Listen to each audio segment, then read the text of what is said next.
Assalamualaikum warahmatullahi wabarakatuh. Perkenalkan, nama saya Khalid Mauna. Saya dari Sastra Indonesia, kelas 1039. Tujuan dari pembuatan video ini adalah untuk menjawab soal dari Bapak dosen, Bapak Zamzam.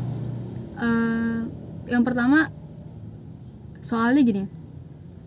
Apa sih pentingnya mempelajari fonologi dalam ilmu bahasa?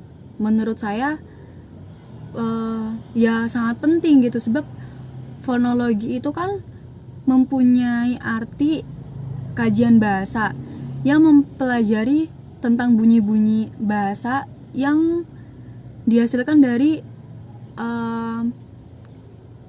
alat ucap diri kita sendiri gitu. Contohnya kayak lidah, bibir atas, bibir bawah gitu, paru-paru dan tenggorokan dan lain sebagainya.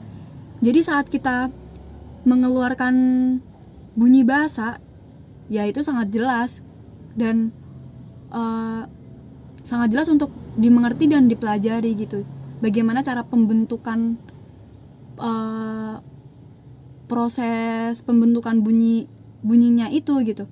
Jadi gini, dalam fonologi itu kan dibagi menjadi dua bagian, yaitu fonemik dan fonetik. Yang mana fonetik itu mempelajari bagian dari bunyi fonem sebuah bahasa yang dilafalkan. Sedangkan fonemik yaitu mempelajari bunyi sebagai pembeda arti. Kemudian soal yang kedua yaitu apa saja manfaat dari mempelajari fonologi, baik secara teori ataupun secara prakteknya gitu. Sebenarnya kalau ditanya manfaat dalam belajar, ya itu banyak banget ya jawabannya. Salah satunya gini.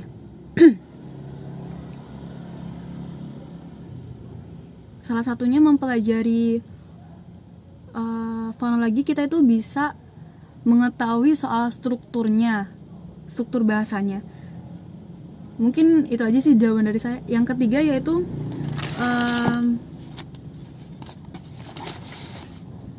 istilah-istilah penting yang susah dilafalkan gitu, atau susah untuk diingat.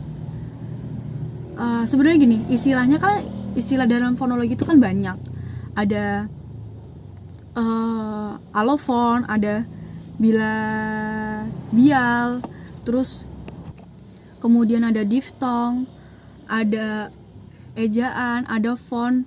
Yang mana fon itu juga terbagi menjadi 3 bagian, yaitu fonem, fonetik, dan fonemik. Dan masih banyak lagi. Jadi sebenarnya tuh nggak ada yang sulit gitu, nggak ada yang susah buat diinget juga gitu. Cuman karena saya baru pertama kali belajar ilmu fonologi gitu, dan jarang ngebaca juga, jarang belajar juga, jadinya kayak masih ngerasa istilah-istilah dari fonologi itu ya asing bagi saya gitu. Terus yang keempat adalah hal-hal apa aja yang perlu dipahami dalam fonologi. Sebenarnya semua hal yang berhubungan dengan fonologi ya sangat penting gitu. Tapi yang menjadi primadona di sini yaitu fonemik dan fonetik. Karena kedua primadona ini ya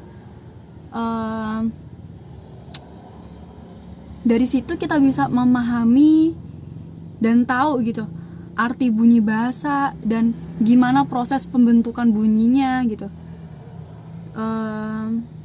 Terus yang kelima, yang terakhir, yaitu pesan dan kesan dalam mempelajari fonologi. Kalau dibilang kesannya buat menyenangkan, ya belum kelihatan ya. Maksudnya menyenangkan yang kayak gimana belum kelihatan gitu. Soalnya selama materi di bab fonologi ini mulai kan semuanya dari serba online. nggak ketemu juga kan sama dosennya gitu, jadi nggak dapat penjelasan juga dari dosennya, jadi kayak semuanya serba nyari bahan sendiri gitu.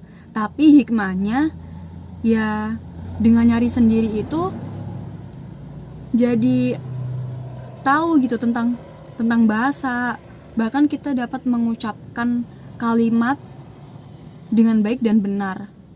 Terus kayak lebih ngerasa apa ya, jadi kayak lebih mandiri sedikit gitu. Dan mungkin itu aja sih jawaban dari saya, Pak. Kurang lebihnya mohon maaf. Wassalamualaikum warahmatullahi wabarakatuh. Bye bye.